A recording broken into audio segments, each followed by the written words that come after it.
అందరికీ నమస్కారం. అమ్మ మాట అమ్మాయి బాట ఛానల్కి స్వాగతం. కథ చెప్పుకుందామా? సహజ చిత్రం. చిగురుపాడు జమీందారు చిన్నారాయుడికి ఆడంబరాలంటే అస్సలు గిట్టేది కాదు.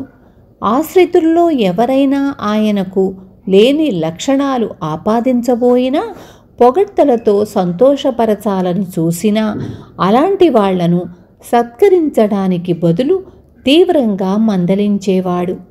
చిన్నారాయుడి భవనంలో ఆయన పూర్వీకుల నిలువెత్తు చిత్రపటాలెన్నో ఉండేవి. అందులో ఉన్నవాళ్లందరూ ఎంతో గంభీరంగా అంతులేని దర్పాన్ని ఒలకబోస్తూ చిత్రించబడ్డారు. తన పూర్వీకుల నిజమైన రూపురేఖలు, స్వభావాలు ఎలాంటివో ఆయన ఆ నోటా ఈ నోటా విని ఉన్నాడు. తమ పోషకుల్ని సంతోషపరిచేందుకే చిత్రకారులు వాళ్ల రూపురేఖలకు లేనిపోని మెరుగులు దిద్దుతారని ఆయన అనుకునేవాడు. చిన్నారాయుడికి తన నిలువెత్తు తైలవర్ణ చిత్రం వేయించుకోవాలన్న ఆలోచన కలిగింది. అయితే అది అతి సహజంగా చిత్రీకరింపబడాలని ఆయన కోరిక. కొండపల్లి సంస్థానంలో ఉంటున్న గోవిందభట్టు అనే చిత్రకారుడు దేన్నైనా అతి సహజంగా, వాస్తవంగా చిత్రిస్తాడని ఆయనకు తెలియవచ్చింది.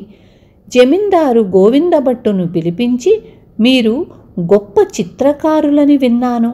లేనిపోని హంగులేమీ పెట్టకుండా యథాతథంగా నా రూపురేఖల్ని చిత్రించాలి. అలా చేస్తేనే నేను మీకివ్వాలనుకున్న పారితోషికం ముట్టుతుంది అన్నాడు. గోవిందభట్టు సరేనని తన పని ప్రారంభించి కొద్ది రోజుల్లోనే చిన్నారాయుడి చిత్తరువును పూర్తి చేశాడు.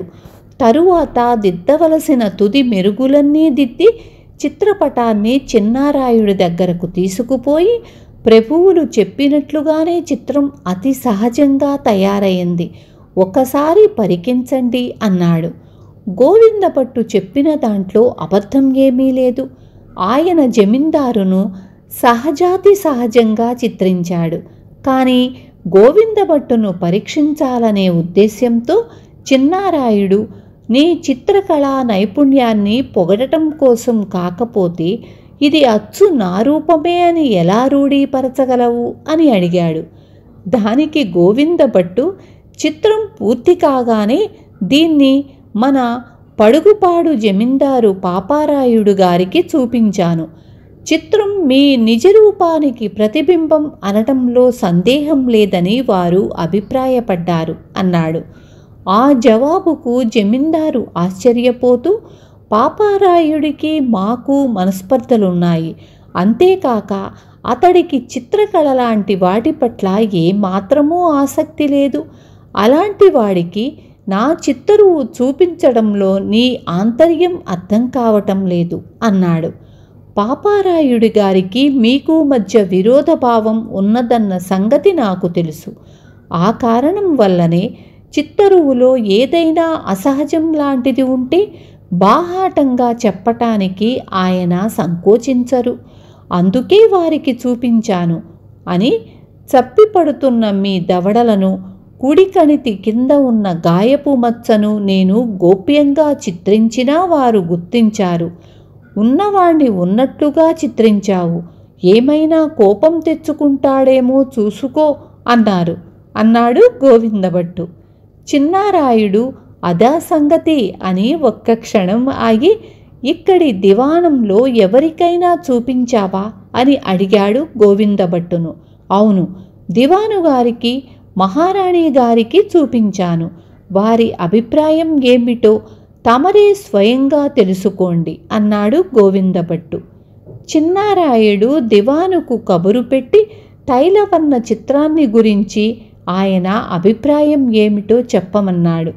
గోవిందభట్టు గీసిన చిత్రంలో నాకేదో లోపం కనపడుతున్నది. ఆయన మిమ్ములను మీ తాత తండ్రులంత హోందాగా చిత్రించలేదు. నిజానికి మీరు కృష్ణదేవరాయల కన్నా గంభీరంగా కనపడతారు అన్నాడు దివాను. తరువాత జమీందారు చిత్రాన్ని తన భార్యకు చూపించాడు. ఆమె చిత్రం కేసి పరిశీలనగా చూసి, చిత్రంలో మీ టీవీ, హోందా, మీ పూర్వులకు ఏమాత్రమూ తీసిపోదు. కానీ వయసు విషయానికొస్తే ఇప్పటి మీ వయసు కన్నా చిత్రంలో మరీ 5-6 పెద్దవారిలా కనపడుతున్నారు అన్నది.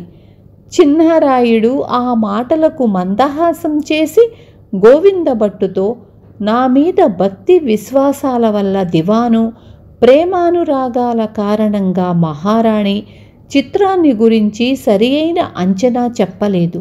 ఇందుకు నా పట్ల సద్భావం లేని జమీందారు పాపారాయుడే తగు. చిత్రాన్ని అతి సహజంగా చిత్రించి మీరు గొప్ప చిత్రకారులన్న పేరు సార్థకం చేసుకున్నారు అని అతన్ని ఘనంగా సన్మానించాడు. విన్నారు కదా. రేపు మళ్ళీ ఇంకొక మంచి కథతో మీ ముందుకొస్తాను.